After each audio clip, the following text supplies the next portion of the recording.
എല്ലാം പറഞ്ഞ് സഹായിക്കും. ഏത് ചെകുത്താനുമായി കൂട്ടുകൂടിയിട്ട് കോൺഗ്രസിനെ ഒരു പാഠം പഠിപ്പിക്കുക എന്നുള്ളതാണ് പഴയ സിദ്ധാന്തം. ഇപ്പോഴും ഏത് കോൺഗ്രസിനെ എട്ടെങ്കിലും കൂടിയിട്ട് ചെകുത്താനെ ഒരു പാഠം പഠിപ്പിക്കുക. ലോഡിങ് ആൻഡ് അൺലോഡിങ് എന്നറിയാം തൊഴിലാളി വർഗത്തിന്റെ രാഷ്ട്രീയം. ഞാൻ ആലോചിക്കുകയാണ്, നിങ്ങൾ കണ്ടില്ലേ ഈ വരാനിരിക്കുന്ന തെരഞ്ഞെടുപ്പ് സമാധാനത്തിന് വേണ്ടിയുള്ള തെരഞ്ഞെടുപ്പ് കൂടിയാണ്. അങ്ങനെ പറഞ്ഞാൽ നിങ്ങളാരെങ്കിലും ശ്രദ്ധിച്ചോ എന്ന് ഞാൻ ശ്രദ്ധിച്ചില്ല, എന്നാൽ ഞാൻ ശ്രദ്ധിച്ചു. എന്താ, ഒരു വെടിവെപ്പില്ലാതെ കേരളത്തെ കാത്തു സൂക്ഷിച്ച ഒരു 5 കൊല്ലായിരുന്നു. മറ്റ് ആലപ്പുഴയിൽ വെടിവെപ്പ്, പെരുമാതുറയിൽ വെടിവെപ്പ്, തിരുവനന്തപുരത്ത് വെടിവെപ്പ്. പ്രിയപ്പെട്ട ചെന്നിത്തല, കേരളത്തിന്റെ ആഭ്യന്തരത്തിന്റെ സുവർണ കാലഘട്ടമായി ഈ കേരളത്തെ കൊണ്ടുവരുന്നൊരു വെടിവെപ്പ് ഉണ്ടായില്ല. എല്ലാ കാട്ടുകള്ളന്മാരെയും ഓപ്പറേഷൻ കുബേര മുഖേന കൂട്ടിലടച്ച് എല്ലാവരെയും പിടിച്ചു കെട്ടി. എൻ്റെ സ്നേഹിതൻ നൗഷാദ് മള്ളിശ്ശേരി നേരത്തെ പറഞ്ഞ പോലെ ലോട്ടറി രാജാക്കന്മാരെ മുഴുവനും കണ്ടോ, ലോട്ടറി രാജാക്കന്മാർ ചെയ്ത പണിയില്ല. അവർ ടിക്കറ്റ് അടിക്കുക, അവരെ ഏജന്റുമാർക്ക് അടിക്കുക. അപ്പം ഞാനൊരു കസേര കൂടി വെക്കാൻ നിൽക്കുക. ഇവരിൻ്റെ വെളിമാർക്കും മൊത്തമാർക്കും എന്നും കസേര അടിക്കുക. നാട്ടിൽക്കൊന്നുമില്ല. എന്ത് കൂടിയാണ് ഒന്ന് ആലോചിച്ചു. ആ സമയത്താണ് എൻ്റെ നാട്ടിലെ ഒരു കുട്ടേട്ടുണ്ട്, അതൊന്നും ടിക്കറ്റ് എടുക്കും, എന്നാൽ ഒരൊറ്റം കാട്ട് അടിക്കണില്ല. അപ്പോഴാണ് അനൗൺസ് വേണ്ടി വന്നിട്ട് പറയുന്നത്, അനൗൺസ് ചെയ്യാം, 1ാം സമ്മാനം 10 കോടി രൂപ, 2ാം സമ്മാനം 5 കോടി രൂപ, 3ാം സമ്മാനം ഓരോ കോടികൾ വീതം, ആയിരക്കണക്കിന് സമ്മാനങ്ങൾ വാരി വിതറിക്കൊണ്ട്. അപ്പൊ കുട്ടേട്ടം പോയിട്ട് പറഞ്ഞു, വാരി വിതരണമൊക്കെ കാര്യം എന്റെ കണ്ണുക്കും മൂക്കും വെച്ചിട്ടൊക്കെ വിവരറിയില്ല. അപ്പൊ എന്താ സംഭവം അറിയാം, ലോട്ടറി ടിക്കറ്റ് എടുത്ത് മടുത്തിട്ടുണ്ട്. ആ ലോട്ടറിയെ ജീവകാരുണ്യത്തിന് ഉണ്ടാക്കി നമ്മുടെ പ്രിയപ്പെട്ട ഉമ്മൻചാണ്ടി. അറ്റാക്ക് വന്നയാൾ ക്യാൻസർ രോഗിയുടെ അടുത്തൊന്ന് പോയി നോക്കി, കൈകൂപ്പിയിട്ട് KMCCയുടെ സഹായവുമായി ചെന്നപ്പോ എന്നോട് രോഗി പറയാ, പൊന്നുമോനെ, നമ്മുടെ ഉമ്മൻചാണ്ടി എനിക്കുള്ള ഗുളികയും മരുന്നും സൗജന്യമാക്കിയത് എന്റെ കുട്ടി അറിഞ്ഞിട്ടില്ലേ?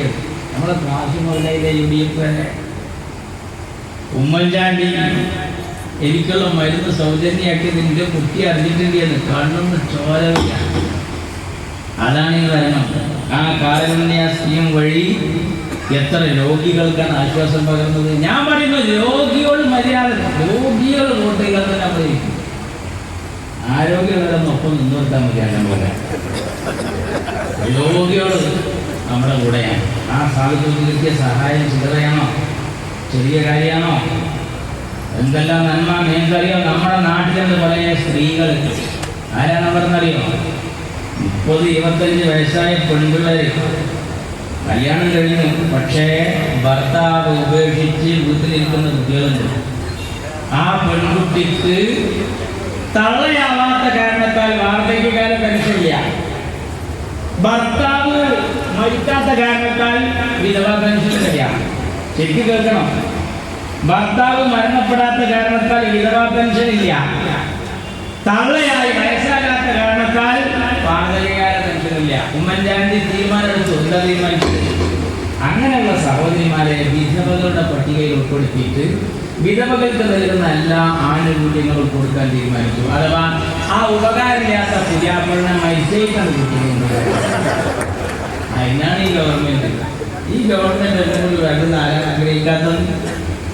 എല്ലാ മനുഷ്യരും ആഗ്രഹിക്കുന്നുണ്ട്. ഇടതുപക്ഷം ഈ പ്രശ്നങ്ങൾ ഉണ്ടാക്കുന്നത് നോക്കണ്ട. അവരാരാണ്? മുഖ്യമന്ത്രിയാണ് പിണറായി വിജയൻ. സമാധാനം ഉണ്ടാവുമോ? ആരാ ആഭ്യന്തരമന്ത്രി? ജയരാജനാണ്. പി ജയരാജൻ ആഭ്യന്തരമന്ത്രിയായ അനന്യ സിംഗിലേക്ക് പോകണ മുമ്പ് ചുക്കൂർ വനം വേറെ വരാൻ പോകാണ്. മനോജ് വധപ്പ് ജയിലിൽ നിന്ന് വന്ന് ആശുപത്രികളായ ആശുപത്രികൾ.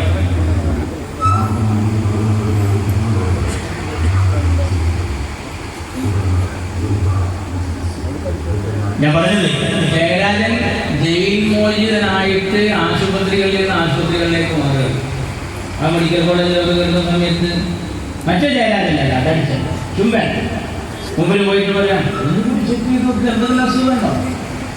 ഏത് മീറ്റർ വെച്ച് നോക്കിയാൽ യാതൊരു കുഴപ്പമില്ല. പ്രഷറില്ല, പ്രമേഹമില്ല, എവിടെ സ്കാൻ ചെയ്താൽ അതിൽ പ്രശ്നമില്ല, ഒന്നുമില്ല. അപ്പോൾ മുമ്പിൽ ഡിഗ്രി രക്തസമ്മർദ്ദം രക്തസമ്മർദ്ദമില്ല. പിന്നെ UDF സമ്മർദ്ദം എല്ലാം പോയി നോക്കുക. അതിന് മെഷീനില്ലല്ലോ. UDF സമ്മർദ്ദം നോക്കാൻ എന്ത് മെഷീനാണ്? ആ സ്ഥിതിക്ക് സമ്മർദ്ദം നോക്കുമോ? എന്തുകൊണ്ടാണ് കേൾക്കേണ്ടി വന്നത്? പ്രിയപ്പെട്ട ഷുക്കൂറിന്റെ വീട്ടിൽ ഞാൻ പോയിരുന്നു കഴിഞ്ഞ മാസം. അറിയണം, ഞാൻ ആ മൈലാഞ്ചിപ്പുറത്ത് നോക്കി നിന്നു, ആ ഖബറിന്റെ മൈലാഞ്ചിപ്പുറത്ത് നോക്കി നിന്നു. സഖാവ് വേണമെങ്കിൽ തലേ ദിവസം എണ്ണ കൊണ്ടുപോയി കൊടുത്തു. പൊന്നുമോൻ കാറ്റാടി മരം വെച്ച് പിടിപ്പിച്ചത് പൊന്നാരമോൻ. പറവകൾക്ക് ഒരു കുടിനീർ പദ്ധതി ആലോചിക്കണം. മണ്ടാപ്രാണിക്ക് വെള്ളം കൊടുത്തു പൊന്നുമോൻ.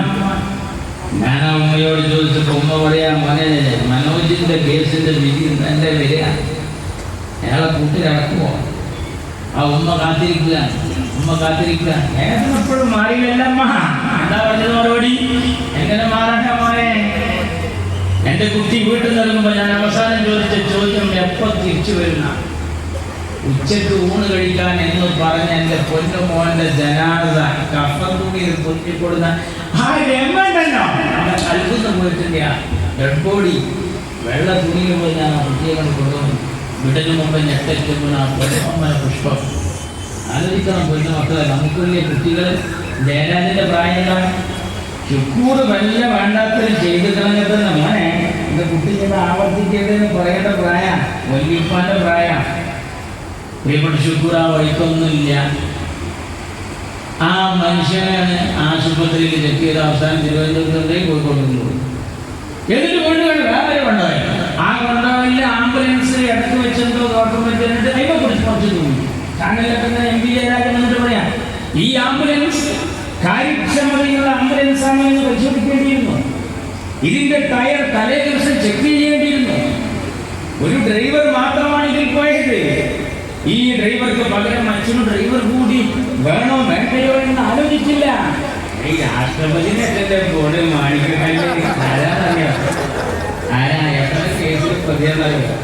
ആ മൂപ്പരാണ് ആഭ്യന്തരമന്ത്രിയാകാന്ന് പറയുന്നത്. അവ കാക്കട്ടെ, ജയരാജനൊക്കെ ആഭ്യന്തരമന്ത്രിയാകാൻ നോക്കുകയാണെങ്കിൽ നമ്മുടെ നാട്ടിൽ തീപിടുത്തണ്ടായാൽ കൊടുത്ത് കെടുത്തുന്ന സാധനമാണ് ഫയർഫോഴ്സ്. ആ ഫയർ എഞ്ചിനെ തീപിടിച്ചാൽ ജയരാജൻ ആഭ്യന്തരമന്ത്രിയായാൽ എന്താവും നമ്മുടെ നാട്ടിലെ സ്ഥിതി? ഒരു നല്ല കാര്യത്തിലും നേരെയാണ്. ഒരു ഇമ്മാതിരി ഇപ്പൊ കണ്ട നമ്മുടെ സ്ഥാനാർത്ഥികളൊക്കെ അപേക്ഷാപൂർവ്വം പൂരിപ്പിക്കുക, നാമനിർദ്ദേശ പത്രിക കൊടുക്കാൻ വേണ്ടി എത്ര കേസുണ്ട് എന്നുള്ള കോളം കണ്ട് വരച്ചിട്ടിരിക്കുകയാണ്. എന്നാൽ ഓരോന്ന് ബഹുമാനായ മുഖ്യമന്ത്രിക്ക് വരാനുള്ള വഴിയൊരുക്കാൻ നമ്മുടെ നിയമപാലകർ പറയുന്ന നിർദ്ദേശം നിങ്ങൾ സ്വീകരിക്കണം. പ്രവർത്തകർ അതിനുള്ള സൗകര്യം ചെയ്തു കൊടുക്കണം. ആ വഴിയിൽ നിന്ന് കുറച്ച് ആളുകൾ ക്യാബിൻ്റെ രണ്ട് ഭാഗത്തു നിന്ന് മാറുന്നത് നല്ലതാണ്. കാരണം ജനകീയനായ നമ്മുടെ പ്രിയങ്കരായ മുഖ്യമന്ത്രികൾ കൊടുക്കേണ്ടതുണ്ട്. രണ്ട് ഭാഗത്തേക്ക് മാറി നിൽക്കേണ്ടതാണ്. ചോദിച്ചോ, എന്തൊക്കെ പറയേണ്ടത് പറഞ്ഞോ, എന്തൊക്കെ കാര്യങ്ങൾ അറിയാനത് അറിഞ്ഞോ ഇരിക്കുകയാണ്. എന്നിട്ട് ആ മനുഷ്യന് ഒരു ദിവസം മുഴുവനയിൽ നിർത്തിയില്ലേ, CD ഉണ്ട് എന്ന് പറഞ്ഞു പോയി. ഈ രാധാകൃഷ്ണൻ ടീമെല്ലാം പോയി, പോലീസുകാർ പോയി, ചാനലുകാർ പോയി. ഞാൻ അത്ഭുതപ്പെടുകയാണ്. അന്ന് ചാനലിന്റെ മുമ്പിൽ നമ്മൾ ഒരു ദിവസം പണിയാൻ ചാനലുകാരുടെ ചോദ്യം എന്താ? എൻ്റെ സഹോദരന്മാരെ അവർ പറയുന്നു, ഇപ്പോൾ എവിടെ എത്തി? അവർ നെടുമ്പാശ്ശേരിയിൽ നിന്ന് വടത്തോട്ടുള്ള റോഡിൽ പോയിക്കൊണ്ടിരിക്കുകയാണ്. ഞങ്ങളൊക്കെ കല്യാണ നിശ്ചയക്കാരെ കാത്തിരിക്കണായി.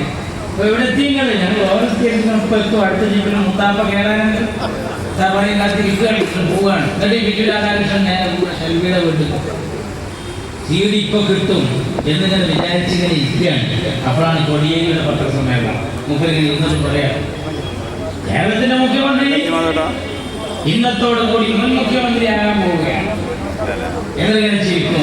കൊടിയേരി പിണറായിയോട് പത്രക്കാരെ ചോദിച്ചു, എന്തു തോന്നുന്നു? CD തിരഞ്ഞു പോയിക്കൊണ്ടിരിക്കുന്നു. പിണറായി ഇങ്ങനെ നിങ്ങൾക്ക് വരട്ടെ, പിണറായി എന്ത് രസമെന്ന് നേരെ പോയി ഷെൽവിയുടെ വീട്ടിൽ പോയി ഒരു സിഗറ സഞ്ചി എന്താ വരുന്നത്? പോലീസുകാരെ ചോദിച്ചു, എവിടെയാ രേഖ, എവിടെയാ CD? അപ്പൊ പറഞ്ഞു, എന്റെ കയ്യിൽ രേഖയുണ്ട്. ഇനിയിപ്പോ അവന്റെ കയ്യിൽ രേഖയുണ്ട്. അങ്ങനെ ചാനലുകാരുടെ എന്റെ കയ്യിൽ രേഖയുണ്ട്. ആരെ കയ്യിലാണ് രേഖയില്ലാത്തത്? എല്ലാവരുടെ കയ്യിലും രേഖയുണ്ട്. എത്ര ദിവസം എങ്ങനെയൊക്കെ കളഞ്ഞു, എന്തെല്ലാം സമരങ്ങൾ നടത്തി ഗവൺമെന്റിന്റെ ഒന്നും പച്ച പിടിച്ചില്ലല്ലോ. ഏതെങ്കിലും കാര്യവുമായി മുന്നോട്ട് പോകാൻ സാധിച്ചോ? നിങ്ങൾ ആലോചിക്കണം, ഇന്ത്യ രാജ്യത്തെ ഏറ്റവും നല്ല സ്റ്റേറ്റായി കേരളത്തെ തെരഞ്ഞെടുത്തു. ഇന്ത്യ രാജ്യത്തെ ഏറ്റവും best minister, best chief minister ഐക്യരാഷ്ട്രസഭയുടെ, ഐക്യജനാധിപത്യ മുന്നണിയല്ല, ശരിക്കും കേൾക്കണം, ഐക്യരാഷ്ട്രസഭ പുകഴ്ത്തിയ മുഖ്യമന്ത്രിയാണ് നമ്മുടെ മുഖ്യമന്ത്രി. ജനസമ്പർക്ക പരിപാടിയിൽ നിന്നുകൊണ്ട് ആ പരിപാടിയിൽ നിങ്ങളൊക്കെ കേൾക്കുക. ഞാൻ കോഴിക്കോട്ടേക്ക് പൊതുയോഗത്തിന് പോകുന്നത് ഒരു കുട്ടിക്കാരൻ റാഷിദ് പെട്ടെന്ന് ഇരുന്നാണ് അവൻ്റെ പേര്, ഓർക്കല്ല, തീരെ ജന്മത്തിൽ ആ കുട്ടി ഉറങ്ങിയിട്ടില്ല. ആ കുട്ടി എല്ലാ പരിപാടികളും കണ്ടു. അവരെല്ലാവരും നമ്പർ ബൈഹാർട്ടാണ്, 3000-ലധികം നമ്പർ കാണാതെ അറിയാം. നമ്മൾ ചോദിച്ചാൽ പെട്ടെന്ന് പറയും, മൊബൈലൊന്നും ഉണ്ടാവില്ല, ഡയറിയൊന്നും വേണ്ട.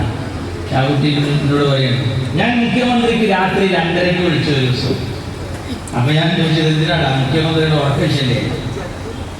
രാത്രി 2:30 മണിക്ക് ഈ കുട്ടി മുഖ്യമന്ത്രി വിളിക്കുകയാണ്.